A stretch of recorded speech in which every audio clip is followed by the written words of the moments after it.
Okay, just a quick reminder before we start the session. Please turn your evaluation forms after all the sessions are done. You can give them to any of the volunteers wearing the blue-green shirt or the registration table outside.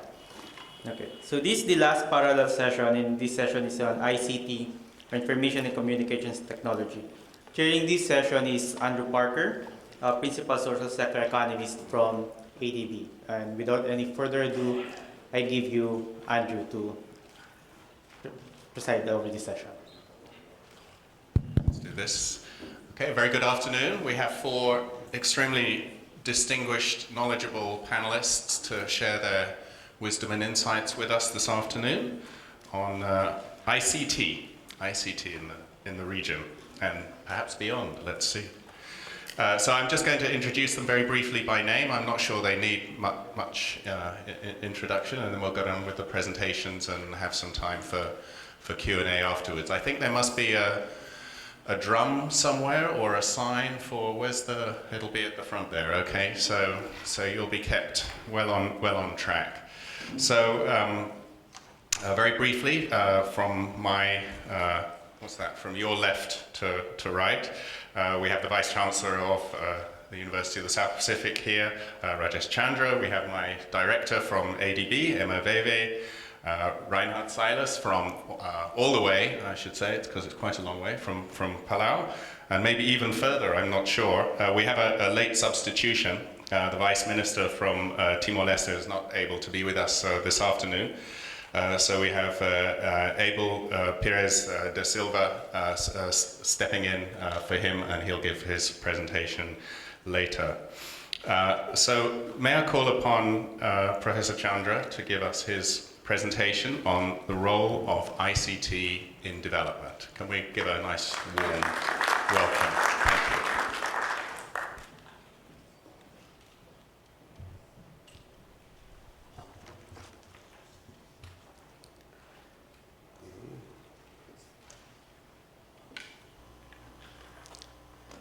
Thank you very much, Andrew.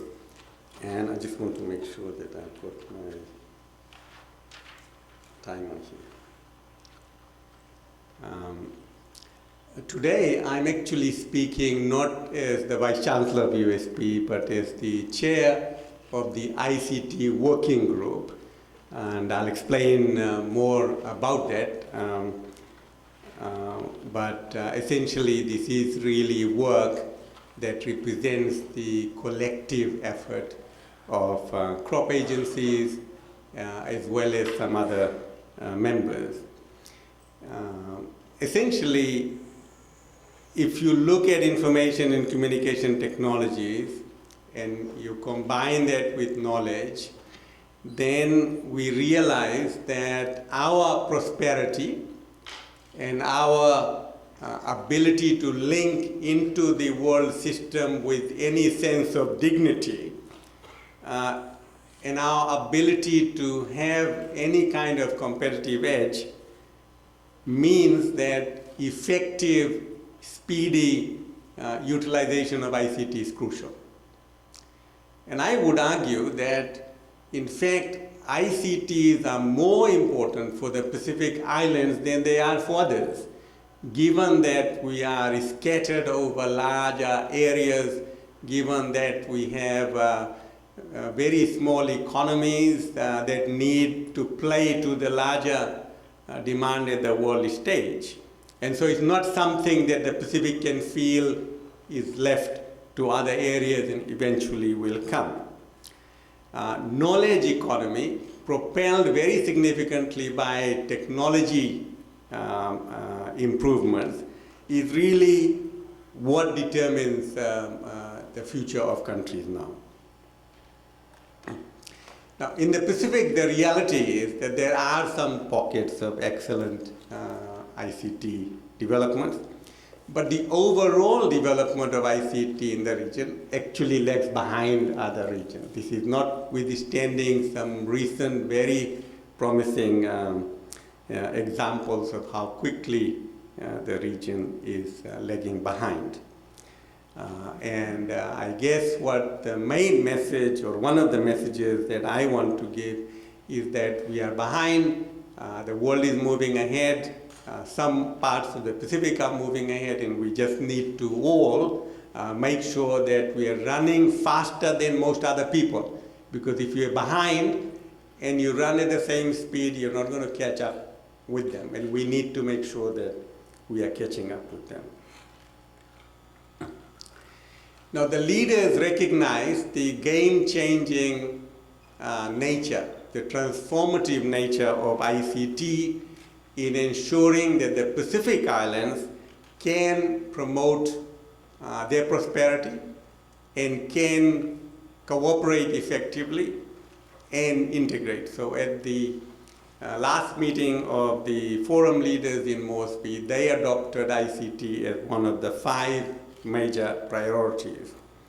And that priority, although there was an issue around whether we create a new body to deal with that or we carry on with the working group, but the main thing is that they selected this initiative, and it is led by the University of the South Pacific as the chair of that working group.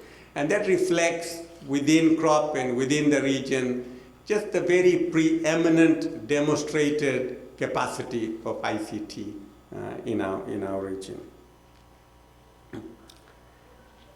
In order to make sure that the vision of the leaders is met, and as I said, the whole crux of the matter is quick, fast utilization of ICTs in the region, we have tried to make sure that all the key players are involved in the working group. And we were very encouraged that the ADB and the World Bank had a bilateral meeting with us right after the leaders' decision. We have had many subsequent meetings, and the ICT working group has been expanded and now includes the Australian, New Zealand governments, the ADB and the World Bank, representatives of the private sector, because they actually make things happen.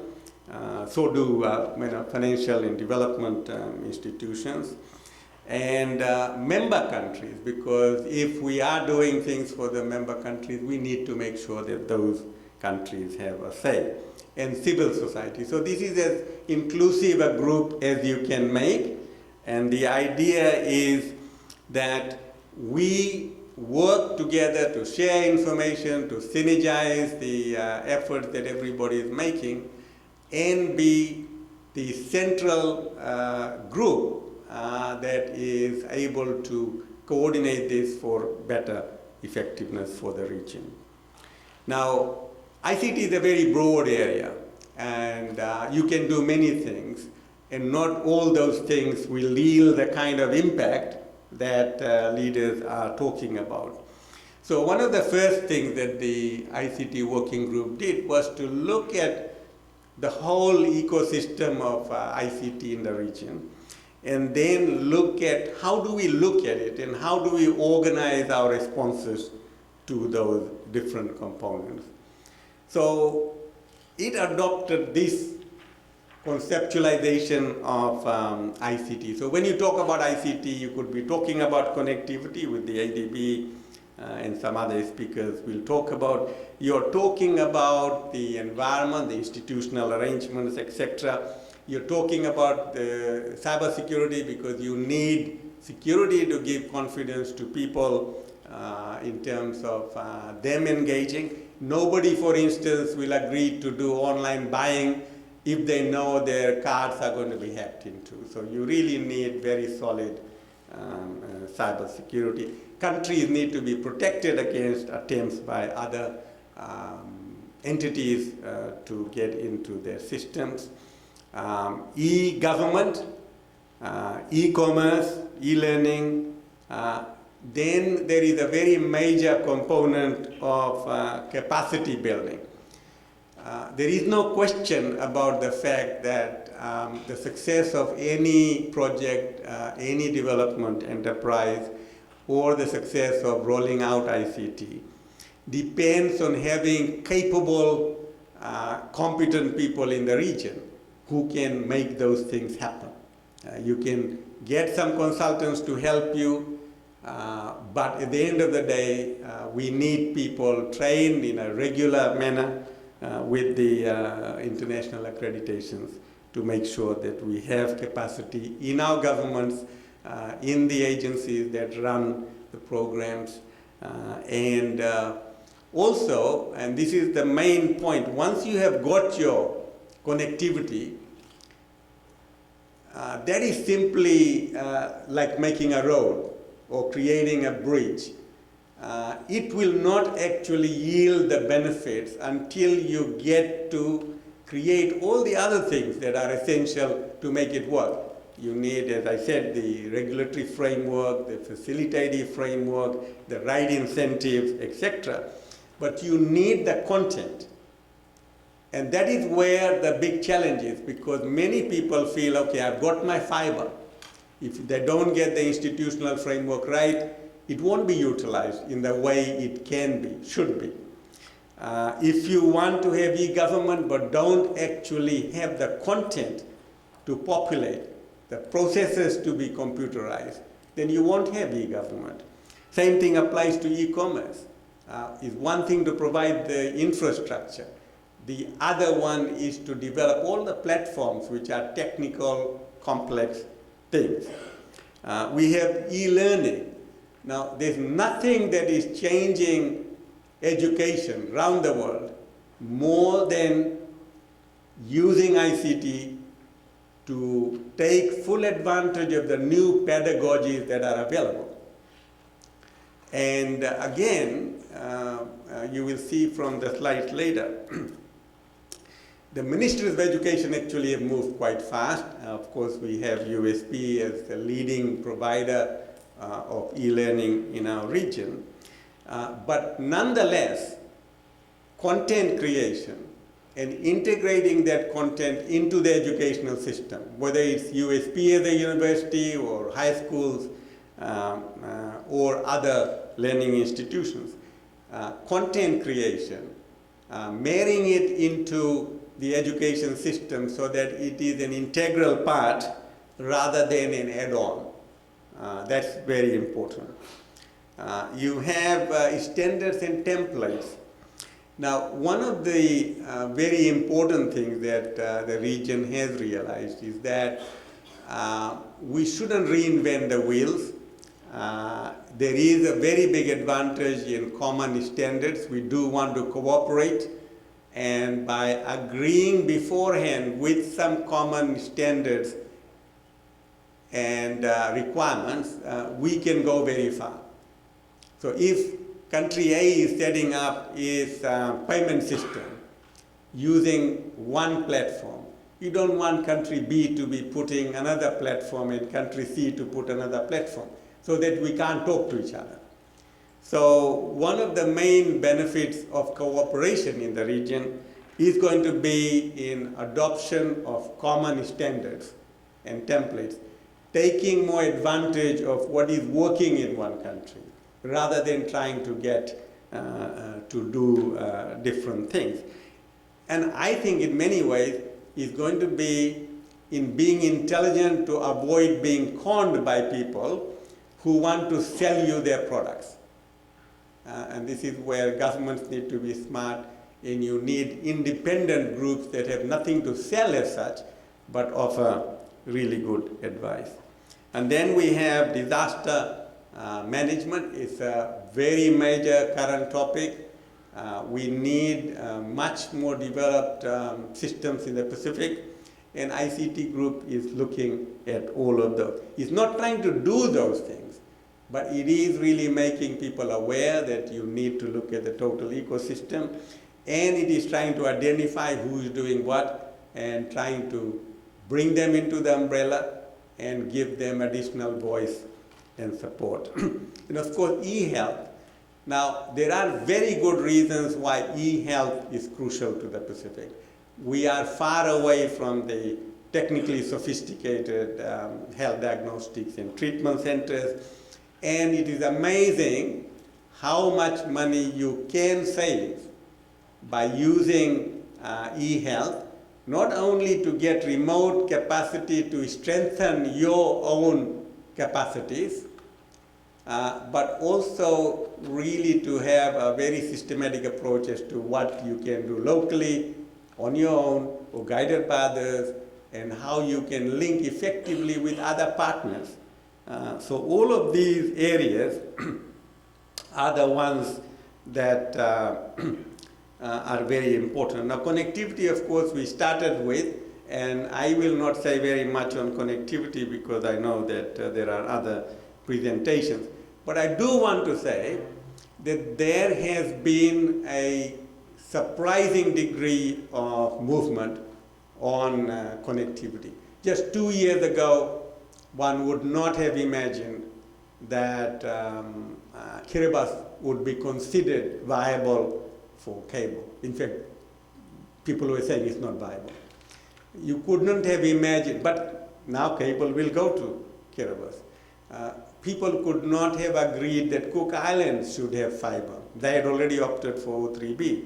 So I think that one of the most promising things that have happened so far, and I'm 2 minutes away, is on connectivity.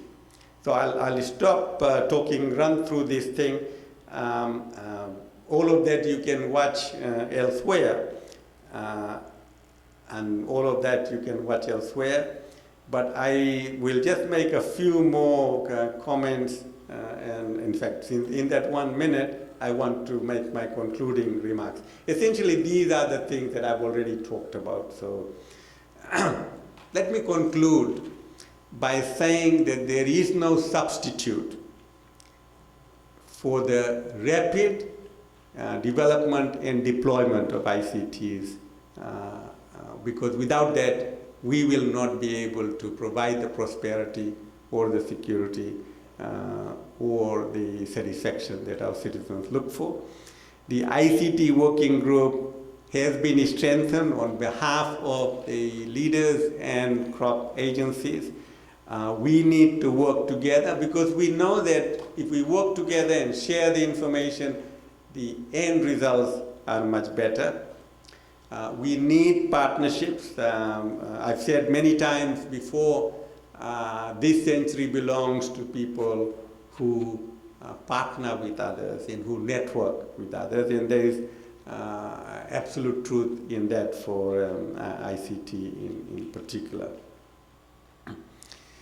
It's the SIS countries that tend to get left out, partly because they don't have the market, etc. But I'm very glad that ADB has taken on board the issue of supporting not only fiber connectivity, but also extending support to SIS countries that includes satellites as well.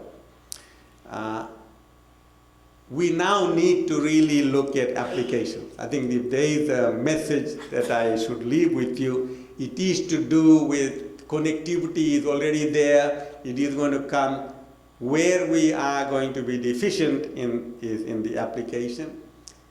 That monopolies have held us back, and in fact you can blame the low degree of deployment entirely on the monopolies. So we must fight very strongly against any monopolies or any remnants of monopolies now pretending to run a more open liberal market. And finally, just reinforcing the message that collective effort, openness to other people is what the region needs, and this is what the Crop ICT Working Group is trying to do. Not for the benefit of USP or any other organization. In fact, the key thing about the ICT Working Group is that none of us should benefit from the work we are doing in ICT Working Group as such. That is something to help the governments and the communities in the Pacific. Thank you very much. Thank you very much, Vice Chancellor. And you helped me avoid you having to interrupt you. Thank you for that. We're going to have Emma Veve is up next, Director from ADB in the Pacific Department. She's going to talk about enhancing ICT in the Pacific, becoming #connected. Can we have a nice round of applause for Emma? Thank you. Hopefully that woke you all up. The VC has pretty much said it all. I'm hoping to just add a bit of a flavour of what's actually happening in the Pacific. And we're here in the Pacific. It's certainly pristine. We're close to nature. It's peaceful. But as we've been hearing, it's very far from anywhere, very far from the rest of the world, very far from your tourism markets, very far from your trading partners.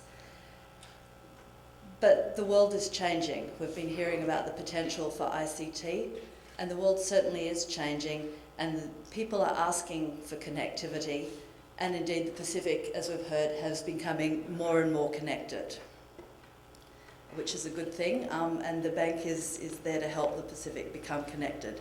Today I'm going to talk about how we get from remote Pacific islands to a place where people can operate their businesses, people can conduct their relations with government, conduct their day-to-day life in the same way that you can in a developed country, to access the technology, to share information, to send photos to the other side of the world, all those sorts of things that a lot of people in the world now take for granted. So how can we give those opportunities to the Pacific to use as they choose to use? At the moment, and it varies from country to country, but roughly only somewhere between 10 and 30% of Pacific Islanders actually access the internet. And interestingly, the Pacific has sort of leapfrogged the way the technology changed in the rest of the world. People are accessing through mobile devices, which is actually a good thing because that's a fairly cheap way in terms of the infrastructure you have to buy to access the internet. So there's a lot of potential for growth. But what's holding back this growth? Well, part of it is price. Certainly there's the cost of buying a mobile phone, but that has been coming down, and there's quite a lot of competition in that area. But the price of the data services, the internet charges, are extremely high. Roughly the average price in the Pacific is at least 7 times, if not more, that people pay in New Zealand. And you're getting a slower service typically as well. And this means, as the Vice-Chancellor highlighted, huge range of missed opportunities to stay in touch, to access education, to access government services, and interestingly for people to get closer to their customers. The whole world of online trading has really not hit the Pacific to any great extent. We did some aid for trade work last year where we looked at the use of the internet to sell goods in the Pacific and found people had websites but they weren't using it to sell. And the opportunity for women in business is huge on the internet. Lots of problems that women face in business are avoided by conducting business over the internet. So lots of opportunity just being missed. So how does the Pacific become connected? There's a number of technologies. There's the way that countries are connected at the moment, typically via satellite. There's the fibre optic submarine cables. That is where the ADB, World Bank, and some private partners in the Pacific have been heavily involved. There's O3B, which is a lower level satellite, which offers cheaper services, and many of the countries are taking that up now. There's other new technologies out there that haven't been put into operation.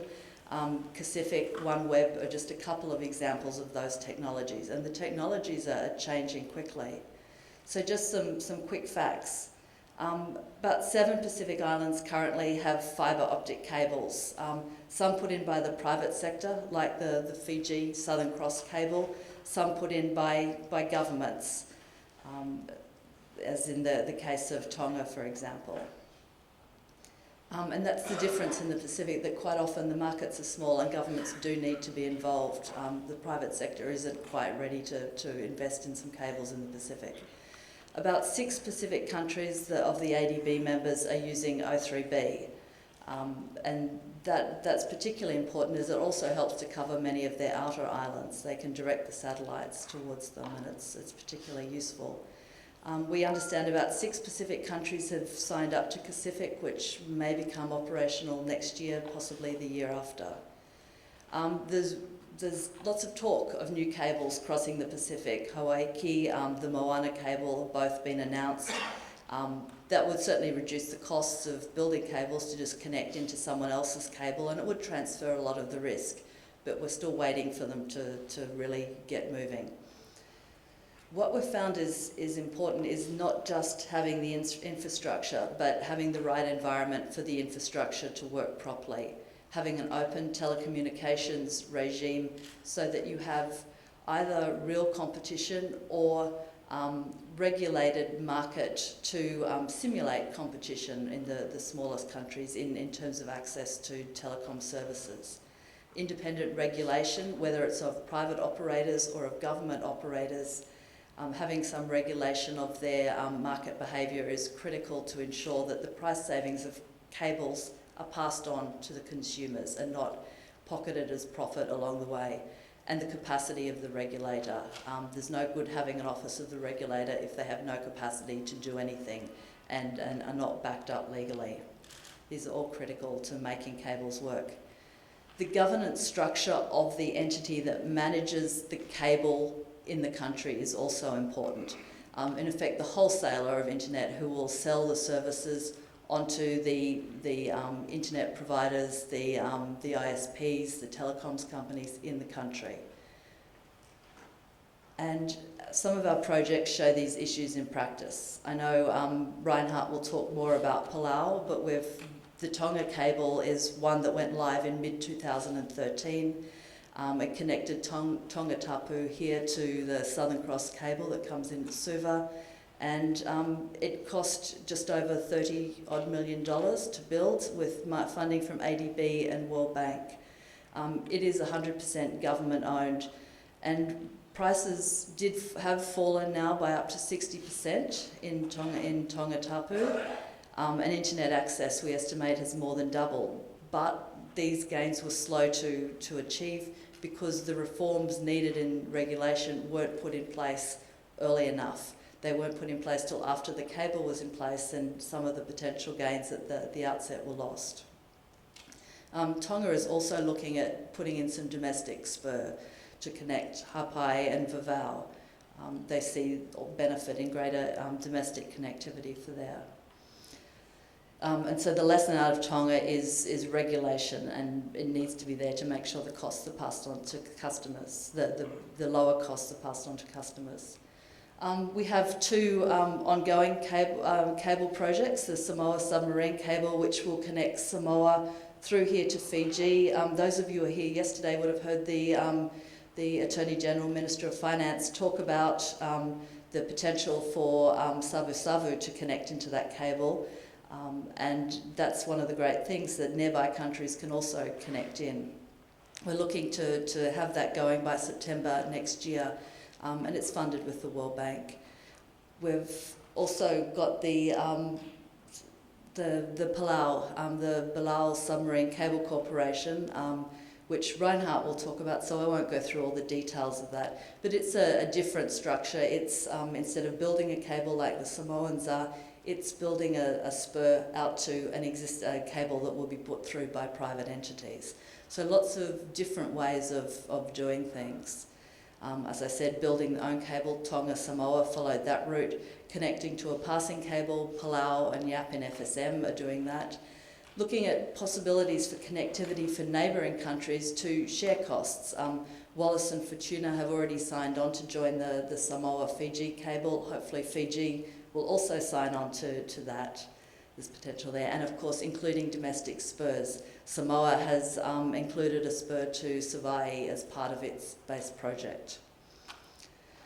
Looking at the governance structures of the cable companies, the role of the cable company really is to procure, implement and operate the submarine cable in the country, to sell the internet bandwidth fairly to all in the market, and to minimise the wholesale price while covering operating costs. So they're not a profit centre for government or for its other owners. They're there to do what's needed to do to make the infrastructure work and to ensure the costs hit the benefits hit the pockets of the consumers. Samoa had a slightly different structure and has private investment into their cable company, but the same non-profit intent.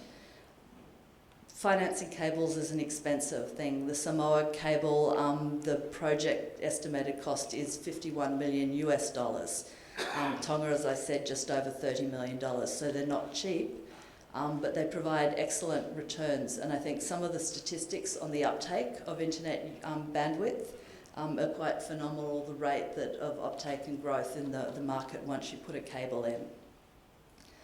As I said, there's potential for private investment in these, and even ones that start out as government-owned submarine cable companies can potentially be sold off under a good regulatory regime to the private sector eventually. So thinking regionally, there's potential for countries to cooperate to build cables. The Cook Islands is a really good example of that. We're working with New Zealand currently to connect the Cook Islands. New Zealand's particularly interested in connecting Niue as well. And so we're looking at building a cable from Samoa through to the Cooks and hopefully onto French Polynesia, which has a fairly advanced telecom system there.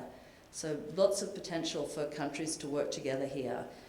You can also jointly negotiate to connect to a cable as FSM and Palau did in the case of connecting to the Globe Tallinn cable. Countries can also think about jointly negotiating O3B access, and this is something that hasn't been done yet. Countries have negotiated one by one, but it's a potential area for savings. Finally, another potential area for greater cooperation is shared regulatory capacity. Setting up individual regulators in countries is resource intensive. There has been some funding for a regional regulatory body located here at USP, but I think ensuring that functions effectively is important to making sure a well-regulated industry across the region. Finally, we're also doing a lot to actually encourage the use of the internet for development purposes once it's put in place. So we're looking at ways to connect communities. The Samoa SchoolNet project put together community centres at schools where children could use the computers during the daytime, community could access them out of school hours. In the Solomon Islands, we're doing a small pilot of ICT for education to provide for information transfer from remote schools to the Ministry of Education so they get real-time information about who's there, teachers, students, etc. In Tonga, in the health area, we have a mobile diabetes pilot activity that's providing pregnant and nursing mothers with information. They're able to test their status in terms of their risk of diabetes at home through home testing kits that are provided to them, and use their mobile phones to send in the results and get back the information they need to keep healthy. Tonga has been quite impressed with that. We're looking at building a bigger mHealth or eHealth activity in Tonga in coming years, and using it as an example how you can have the service provision through a sector, and then you need to at the same time think through issues like data security, the whole of government systems, the whole of government policy towards ICT. So using the practical base of a sector wanting to do some things to push reforms across the ICT sector as a whole. And the other area we're becoming more and more active in is health information systems. We're doing this in Samoa as part of the cable project. We've piloted a health information system in PNG in 6 districts where nurses at the health centre use tablets to enter patient information. It's transferred to the Ministry of Health, and there the team is able to put out that information in graphical form to show who's using health centres, where they're coming from, whether the staff are at the health centres, and use that information for making management decisions about the operation of the health sector in PNG. So we hope to be able to do more of that kind of work in the region. And we've done some work with Pacific Islands Trade and Invest on their website. So there's certainly a lot of opportunities through ICT for the Pacific. And really it's taking charge of those opportunities, thinking how can we use ICT and how can we make our lives different and easier with it. Thank you. Thanks, Emma, very much. We'll go to our third presenter, who is Rhinehart Silas. He is chairman of the Palau National Telecommunications Commission. He's going to talk to us about the Palau Telecomm's landscape and the current fiber optic project. Can we have a nice round of applause for Rhinehart?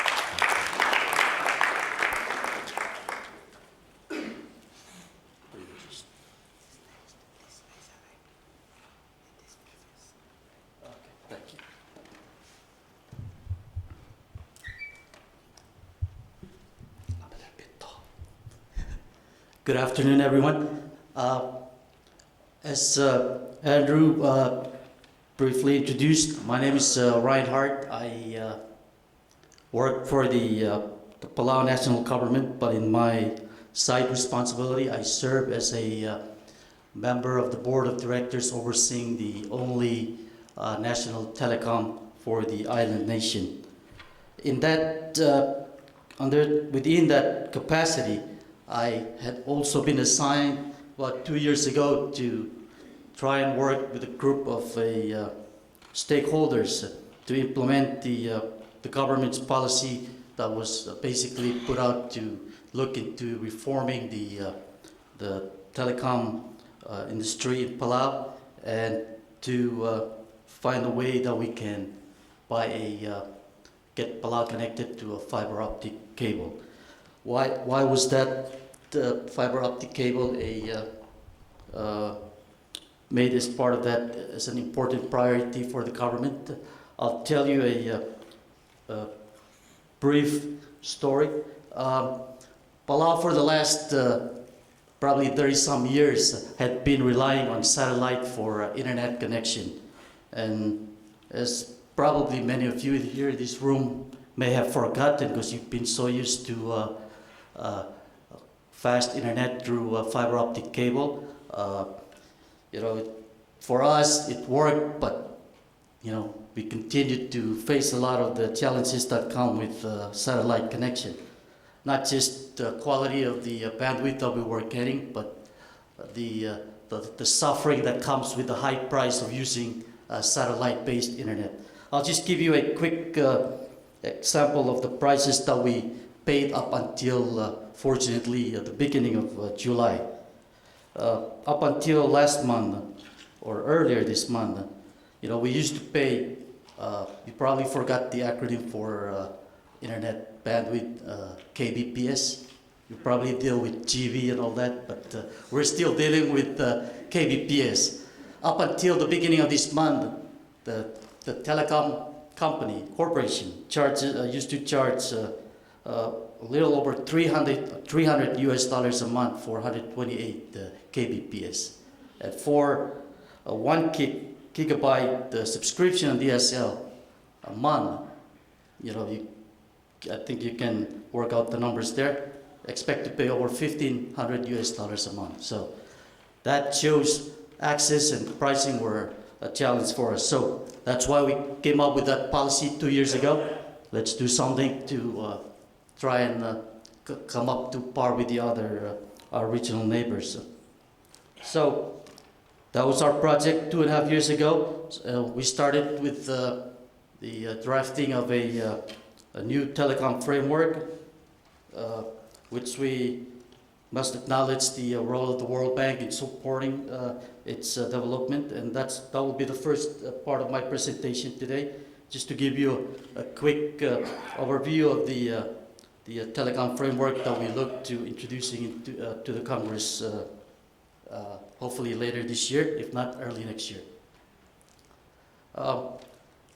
Under the current the law or framework that we operate by, it is basically a patchwork of a lot of instruments that cover how we should run our telecom market. We have a treaty with the United States that has a say over the use of telecom. There are a number of legislations and regulations that also regulate the businesses or the running of telecom business in Palau, as well as executive functions over it. The president can issue directives. And then, at the same time, for the telecom corporation itself, while we have been I guess this is something we can be a little proud of. It's a public corporation, but I believe, even though I've been there for the last 3.5 years, I believe this corporation, since its establishment in the early 80s, up until when we became independent in 94, the corporation took out a loan from the Rural Utility Services of the U.S. Department of Agriculture to build up to improve the telecom. And since that time until today, the corporation has never relied on the government for any support to run its operations. So it is bound by that loan agreement that we have with the RUS. At the same time, the corporation has self-regulatory ability. There's national laws and its own standard operating procedures to pretty much run itself on its own, even though it has a board to oversee it appointed by the government.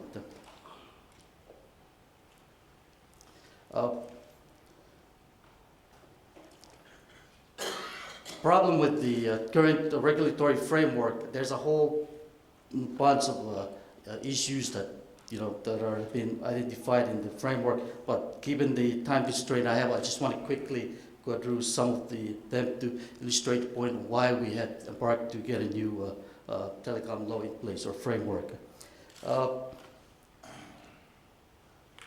We have this National Telecom Corporation, but at the same time we have only 2 other new market entrants that are locally on there. They're in the Wi-Fi services. But up until today, we've had one foreign company that came into to the market several years ago, but it didn't last long. And for certain reasons, as well as those embedded in the law, it's not easy for anybody to enter into the market and have a fair or level playing field. Because under the current framework, while it's theoretically open, everything is more sort of, all the advantages are tilted toward the sole national telecom carrier. The NCC itself, it's not required by law to have full disclosure to the Congress or to the President. It has a lot of exemptions under the law in its favor.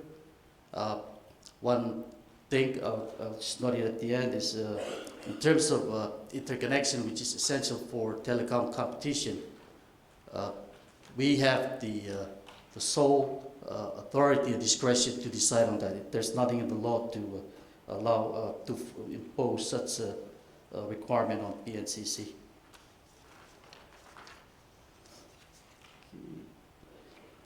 So just based on those quick snapshot of those few issues we have with the framework, we've taken some time over the last year to develop a new telecom legal and regulatory framework, and that has been put together, and we are just waiting for the right moment to hand it over to the Congress.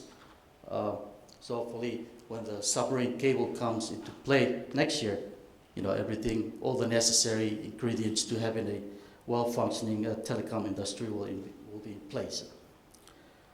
I will not go through the every single points that I pointed out under this subject of our new telecom framework, but basically I just want to say, it was done in consultation among all the stakeholders in the country, including our small competitors and including our various representatives from the business community, and they all had a say, and we all share the very same objective that we need to reform the law that we were operating under.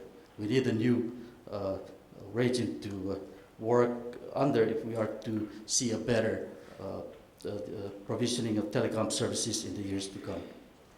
So this new framework is again based on good practices. So one of the things that it looks to establishing is creating a regulator, office of a telecom regulator.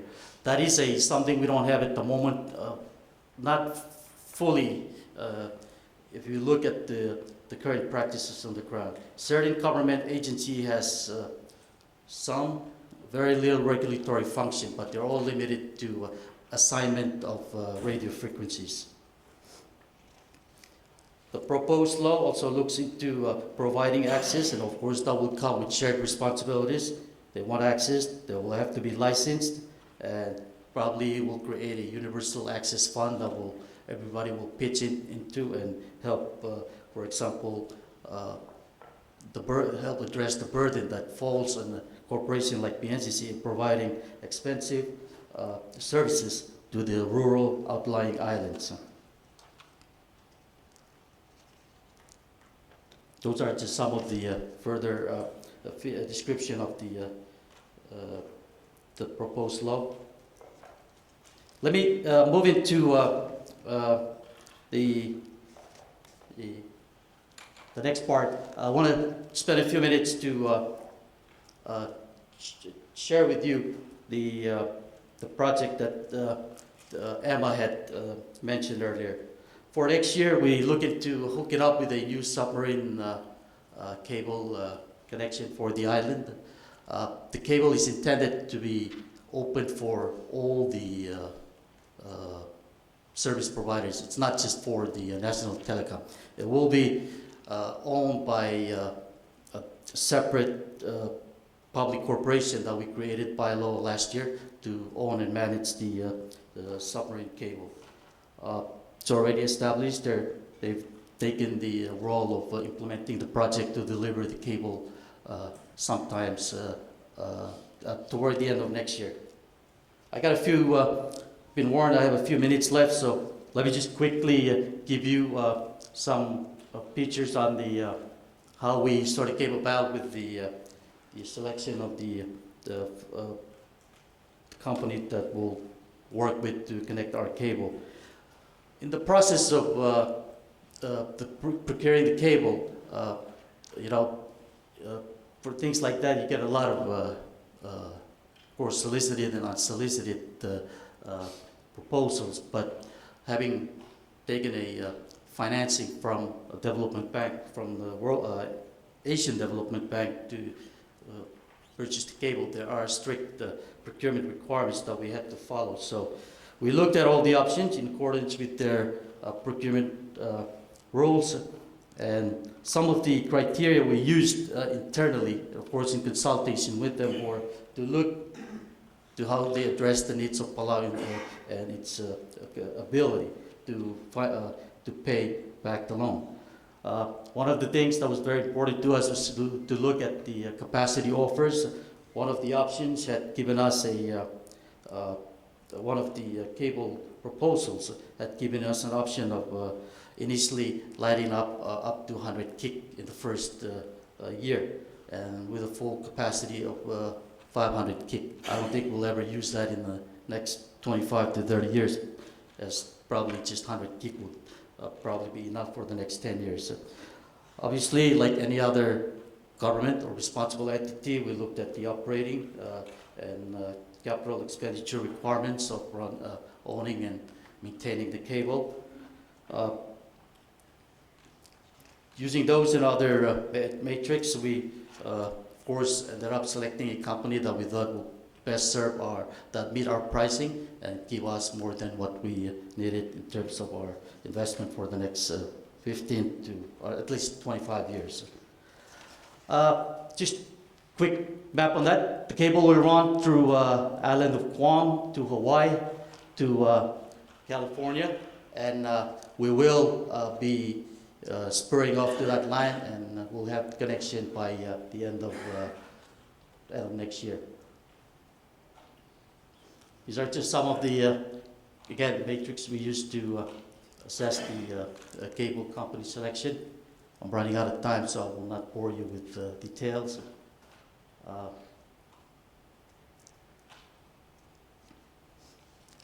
As I said, the company is 100% publicly owned, but there's a provision in the law in view of trying to entice private sector participation in the company.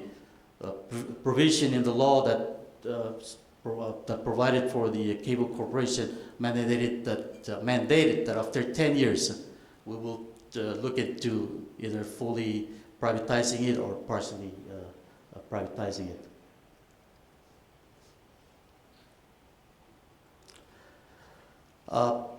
This is an exciting project for us. Again, we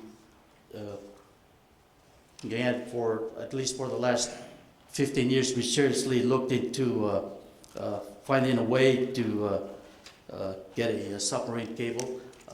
Palau is highly dependent. The economy is highly dependent on tourism, and it doesn't help when your tourists come and when they do the exit survey. One thing that they always complain about, or probably one major thing they complain about when they leave is, what was your worst experience at Palau? Internet in capital and bold letters.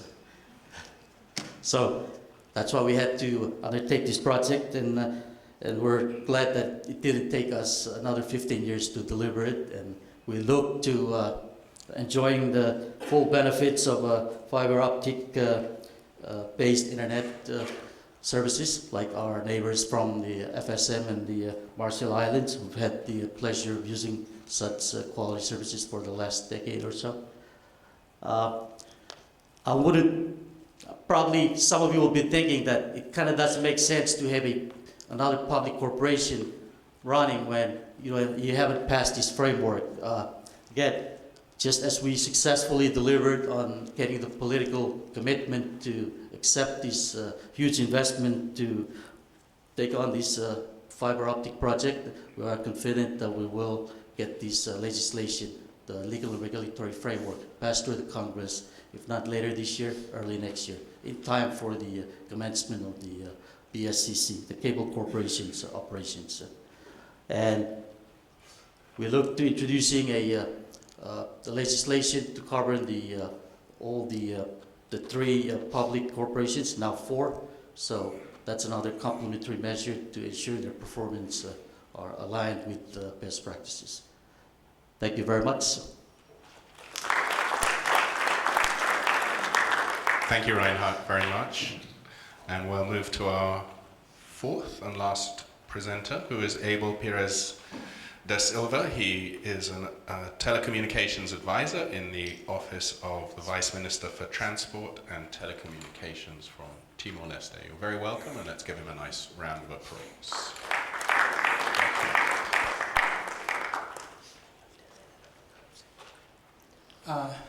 Hello everyone, Bula. The good thing about presenting last is that you don't have much left to say. So I would like to thank Professor Rajesh, Madam Emma, and Director Rhinehart for presenting my topic. Thank you so much. But let's be serious. The presenter for this topic was initially, as mentioned by our chair of the session, Andrew, that our Vice Minister, His Excellency Inacio, was the one who's going to present the paper, but because he was not feeling well since yesterday morning, so I'm trying my best to present the topic. The main point that we're trying to make is that what we're, as a country, Timor-Leste wants to actually deliver all these ICT benefits as it was presented by Professor Rajesh and Madam Emma, but in our case we have one important reason apart from enjoying the benefits of ICT, which is the revenue for the state. Now I'm going to present that later on. So a little bit about myself. I have a PhD in ICT for Development from the Australian National University in 2014, and I've been working in the area for the last 15 years. So to start the presentation, how many people in this room knows the physical location of Timor-Leste and subbase? Less than half. So here it is. This slide is really important because every time I introduce myself that I'm from East Timor, people will ask, excuse me, Eskimo or Istanbul? So here it is. East Timor is located between Australia and Indonesia. The total population would be around 1.16 million, according to the last census conducted last year. And this is a little bit background about the country. The land, the sea, and its people. We have the best sites for snorkeling. So if you love snorkeling, please visit Timor-Leste. And yeah, a little bit background about telecommunication or ICT in Timor-Leste.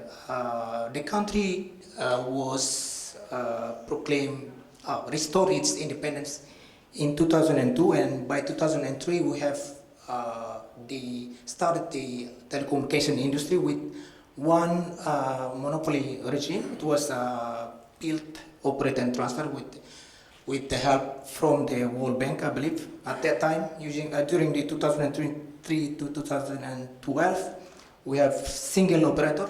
The operator was Timor Telecom, so no competition. And because of the no competition regime, there was relatively expensive services.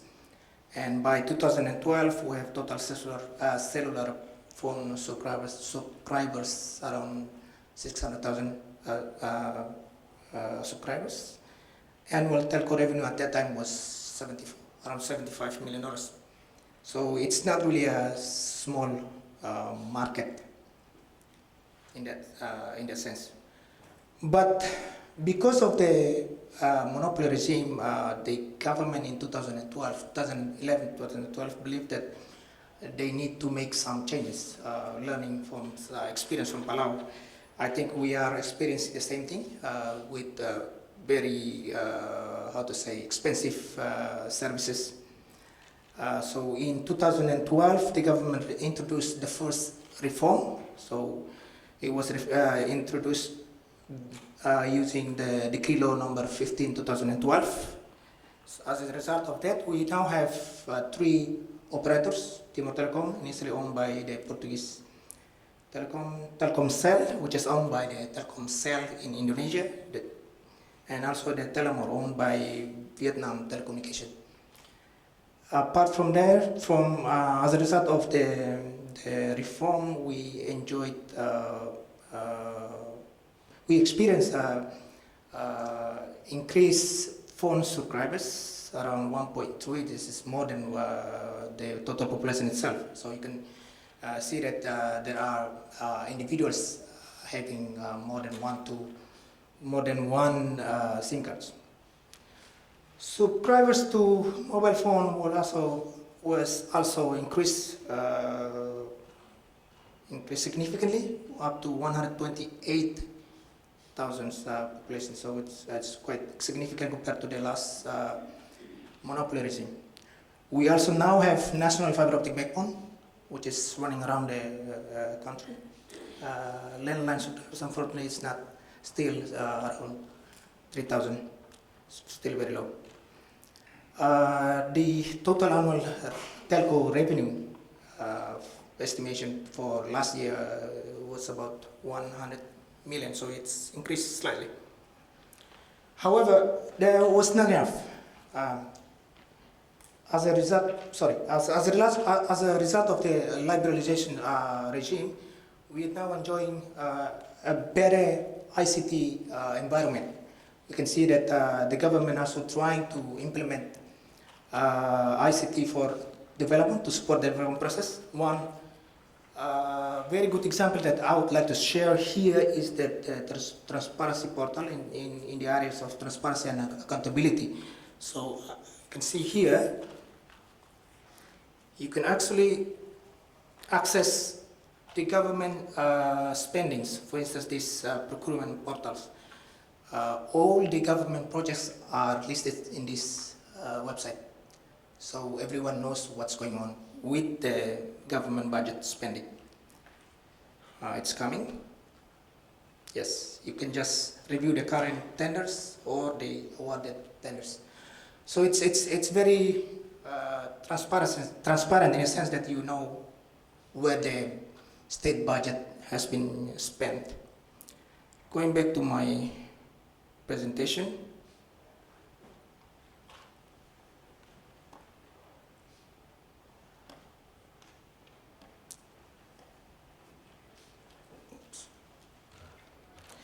The other implementation in the ICT for development in Timor-Leste is the access to justice.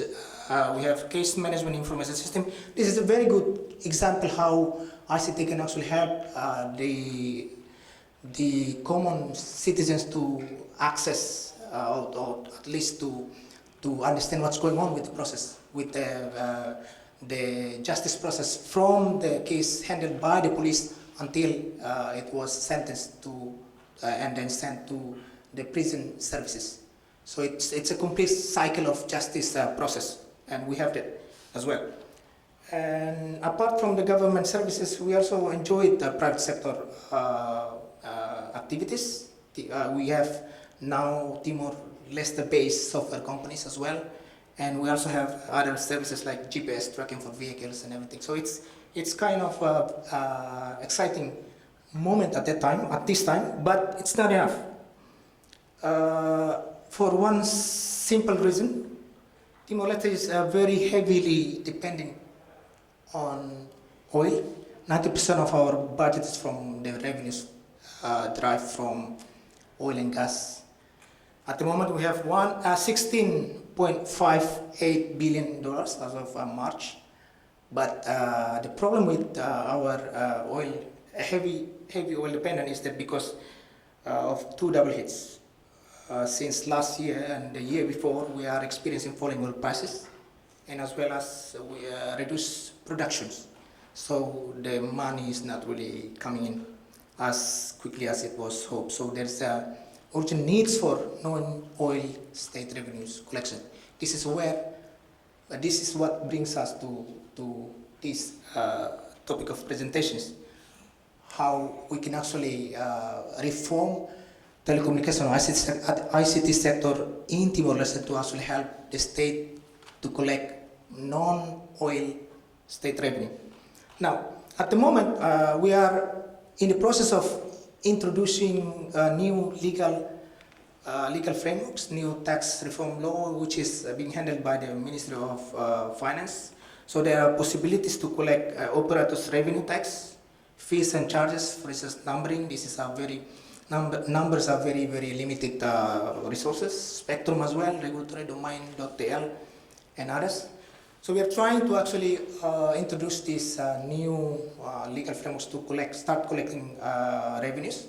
For instance, our domain .tl is now being freely distributed. That needs to stop. We need to start charging some fees.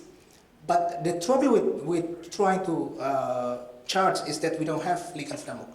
So now we are working on it to introduce the new tax reform law. And apart from that, we need to actually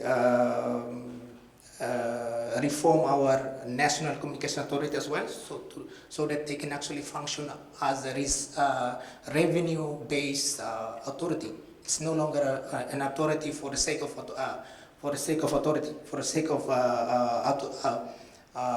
managing the sector, but they need to manage the sector in order to actually generate revenues, normal revenues for the state.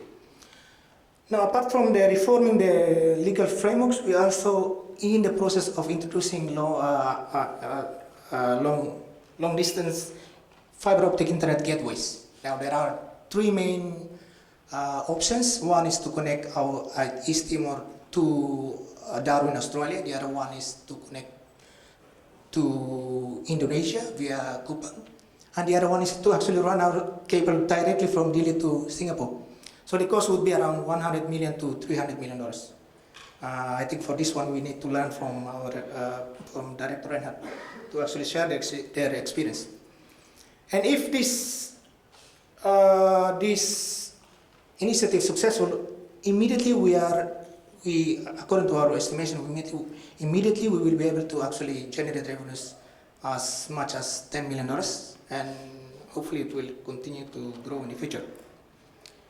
However, there are potential constraints or challenges. 1.1 million population is relatively small, and also there are demands for tax breaks from businesses. So once we try to introduce taxes, we will expect to receive resistance from the business people. And also, introducing tax means increased pressure, economic pressure to most of our population, because around half of the population are still living below poverty line. And by that, I mean living with 0.8 cents, 80 cents per day. I think that's all. This is the second day and second last session, so I don't want to take more of your time. Thank you so much. Obrigado.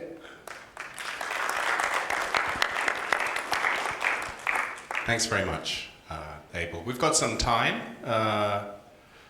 not until 4:30, so about 20 minutes for some questions that you might like to ask any of the 4 panel members. If you could just briefly introduce yourself when you ask, and as usual, keep your questions or comments short and to the point.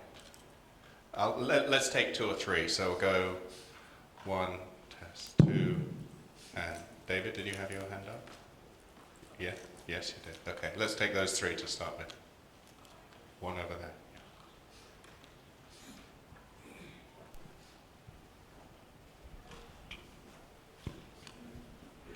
Thank you. My name's Tess Newton-Kane. I'm from TNC Pacific Consulting in Vanuatu.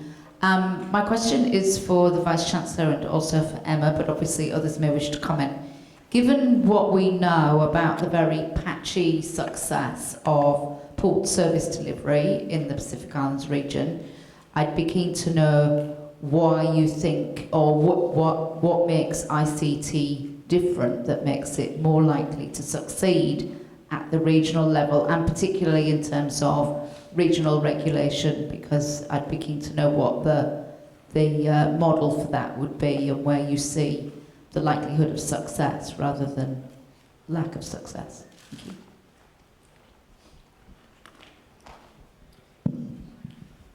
My question is also for Emma. I just wanted to get a brief overview of Pacific.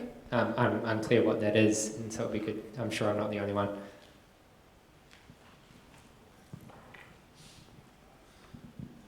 Yeah, thanks. A question for Abel, although interested in views of anyone else on the panel as well.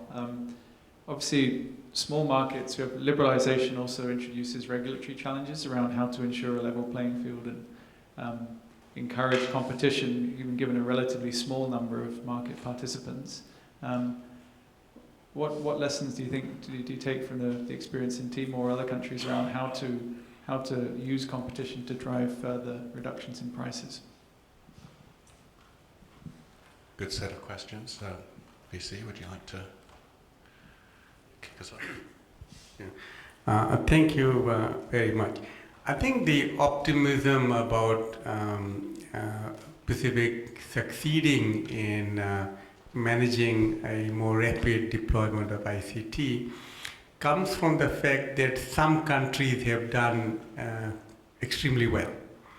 And so other people in the Pacific are looking at them. Fiji, I think, is an excellent example of a country that deregulated, got rid of entrenched monopoly, created all the regulatory and other institutional support mechanisms, including the Commerce Commission, etc., that has really pursued a very active government interventionist approach to making sure that ICT reaches everywhere.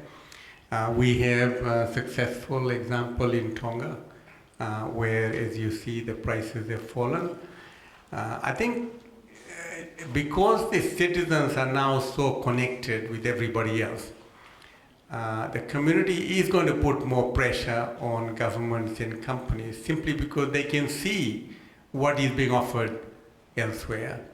And I think the other optimism comes from the fact that those who are putting large amounts of money, i.e. the funding groups, are insisting that they will want to see proper institutional frameworks to make sure that the returns on the investment reach the kind of levels that they can be reached or expected by the investors. So I think that it's true that we have had patchy experience in the past, but I think that we have enough experience of it, enough successful models, and I think that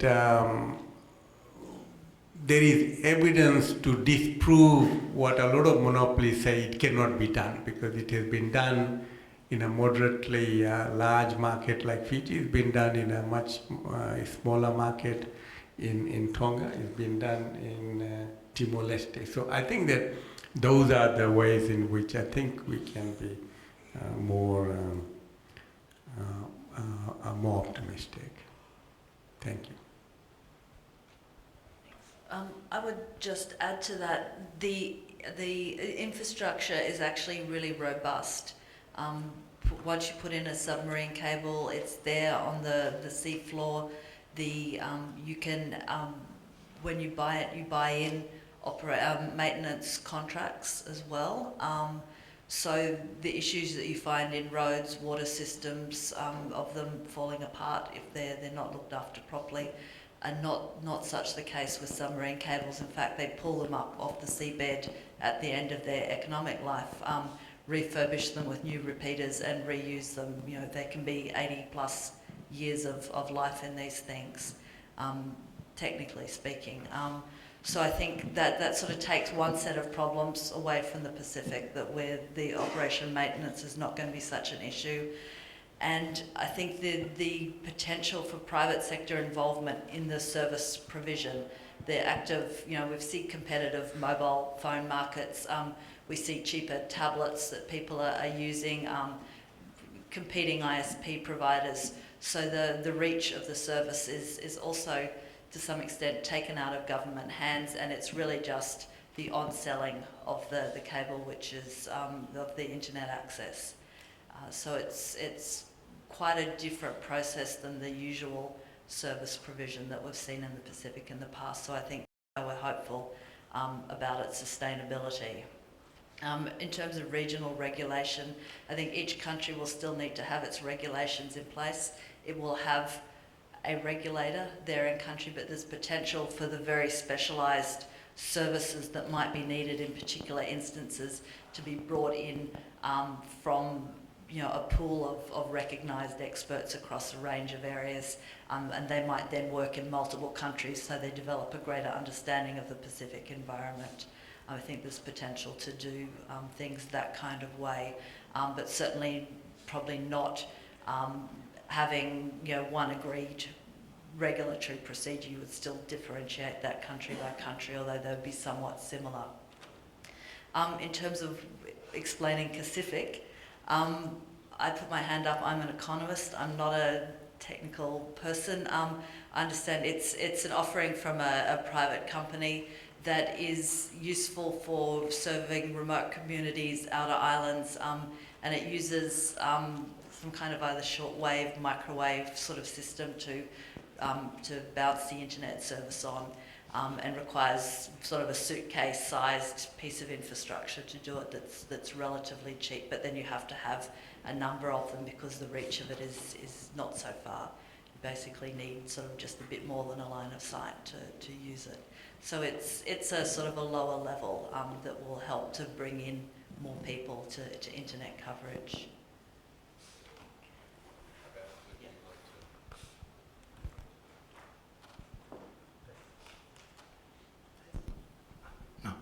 Okay, thank you, David, for the question.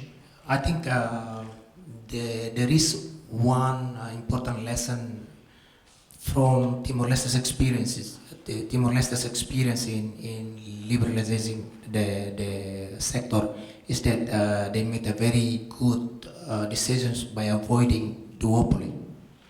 Because I believe should the government decided to only open the market to one more operator, then I don't think we are we are enjoying the services as much as we are doing now. Because Digicel from Fiji, I believe, they were trying really hard to push the Timor-Leste government to actually adopt duopoly. And they made, based on my observation, I think they made a very good decision by avoiding that. So they opened the market for more than 2 operators. I think that's really important.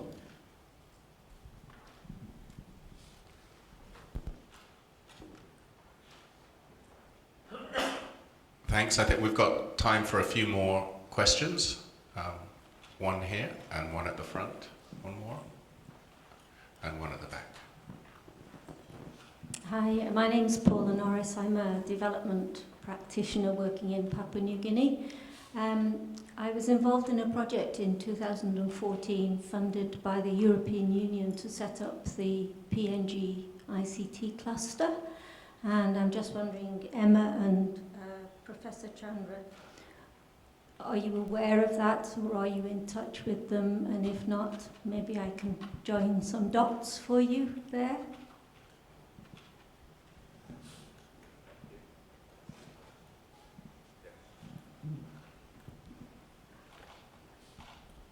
Thank you very much. My name is Carlotta Leon Guerrero. I used to be a senator on Guam, chair of Telecommunications, and I privatized the Guam Telephone Authority. And I almost got lynched. I can't even tell you how hard it was. But I would say that for when you have to go to the legislature, what really helped me in that is putting in place a lifeline rate, because there was such a fear that poor people, retirees, people that are bedridden, that are sick at home, would be left out of the equation. So I really had to listen to what all the objections were. And I saw in the presentation from Timor-Leste mentioning the low income level. So I'm wondering if there's any thoughts when you go to the legislature, you're thinking about it, to take this into consideration. Because it's a fear that they have that the prices are going to go up, and everybody's wages are going to go up. But if you're poor and you're on a fixed income and you're elderly, they're not going up. So I just offer that as something that helped me make that hurdle, and I don't know if it's something that is your consideration.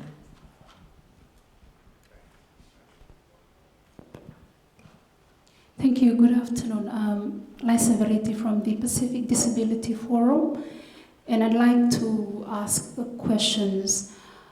All speakers here have raised the issues around connectivity. My question really for the disability population is around accessibility to ICT. So in terms of the regional framework on ICT and the plan, what is the CROB working group, if the CROB working group has taken into account accessible ICT for the 1 million plus disability population in the region? And for the work that ADB has done in the region, have you considered accessible ICT apart from affordability, which is a different question? Because for us, affordability, it only works with assessing accessible ICT only works with smartphone, which is too expensive for us to buy. And if there are experiences from the 2 countries, from Palau and Timor, around the issues of accessibility, do you have good practices or experiences to share that the sector could benefit from in terms of the regional work around accessibility, ICT in the region? Thank you. Great. Thanks very much. Maybe we'll start at the other end. Maybe start with you, Abel, and then come this way. Sure. Thank you so much for the comments. Yes, we do have the considerations about services in poor or rural areas. In the legal framework, there was provisions about universal service obligations. Now, the problem with that is that the authority has not been able to collect money for the Universal Service Fund because there's no other legal framework to actually allow the authority to start collecting the money.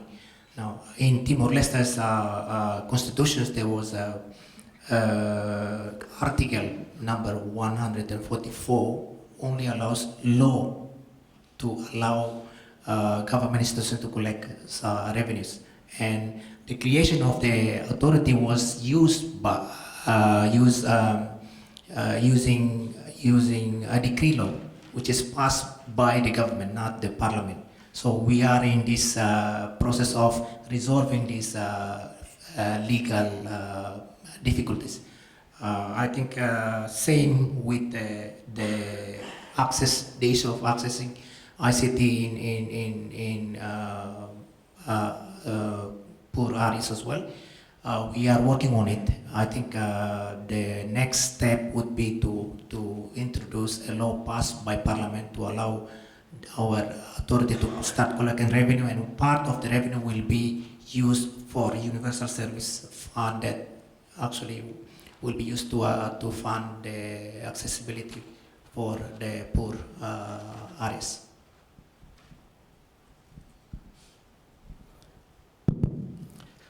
In Palau's case, when it comes to the National Communications Corporation being the sole carrier in the area of internet and television as well as landline services, it's not spelled out in the law that created the corporation to provide services to the lesser populated area. Basically, we see them, if we are to follow the language of the law, for communities that only have like 40 or 20 people, we're not obligated to serve them.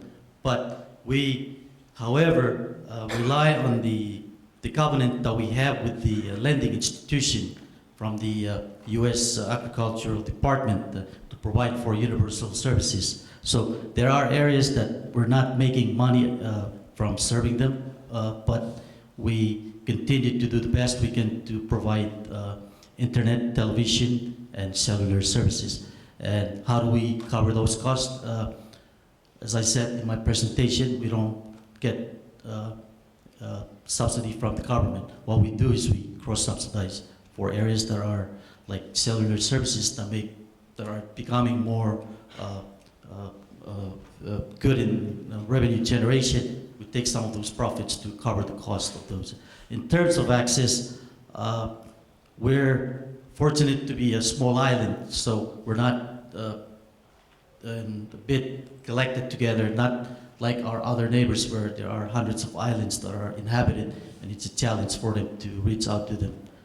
Even though we have over 300 islands, I think most of the population are all the people live in the islands they live in are pretty easy to connect to, except the two southernmost that are in the very south, close to Indonesia. There's no way we can connect them by the satellite because there's only like no more than 50 people living there. They're about 300, close to 300 miles away from the capital. Whereas the other outlying islands on the north, they're reachable through latest advances in technology where we can microwave internet cellular services to them. I'll respond to the question on disability. At this stage, what we're doing is we're piloting ICT applications across a number of sectors and with different groups. And I suppose we've been doing it in a sort of basis when people come to us with a good idea and it sort of fills a gap in our sort of understanding of piloting of services, we'll take it up and look at funding it. So certainly we'd be quite open to looking at what particular accessibility issues that the disabled groups are dealing with in the Pacific and seeing whether we could pilot something there to try it. And I know in our pilots we have provided the necessary cell phones, etc., to access the services, and would look at if we scale things up, some kind of government fund or donor funded mechanism to ensure that the necessary equipment was available to the people utilising the services. So we can talk after if you want.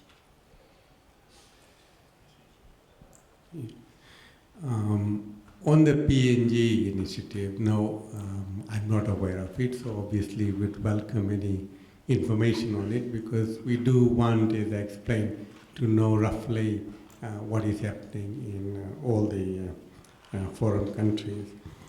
On the disability access, in fact, the organization in the ICT working group that represents civil society organizations is the Pacific Disability Forum.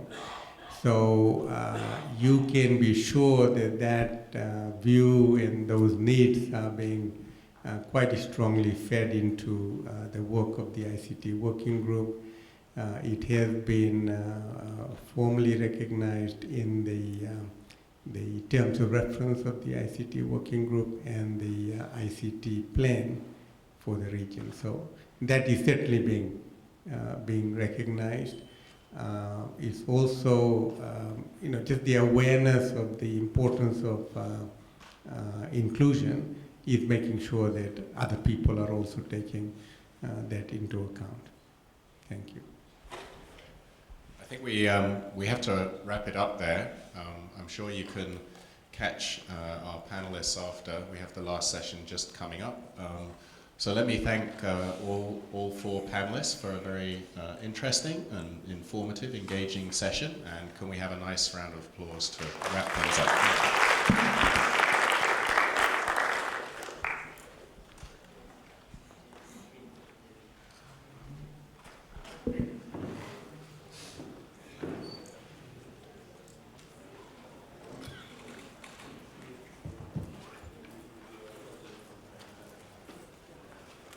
Okay, we're taking a brief 5-minute break before we proceed to the next session. Just a quick reminder for the evaluation forms. We value your opinions very much, so please turn your evaluation forms. If ever you left your evaluation forms in your hotel or in your other bag, blank forms are available. Just ask from them, from any of the personnel in blue-green. Thank you.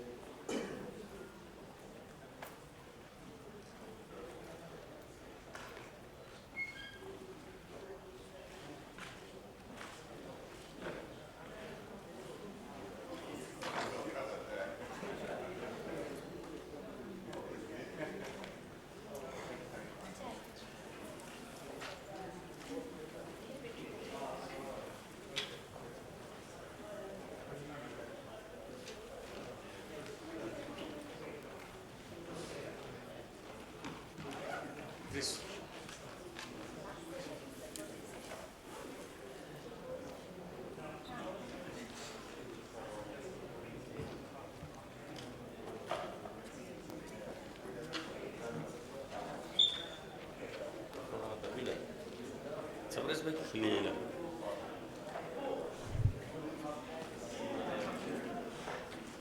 Kisah apa? Dia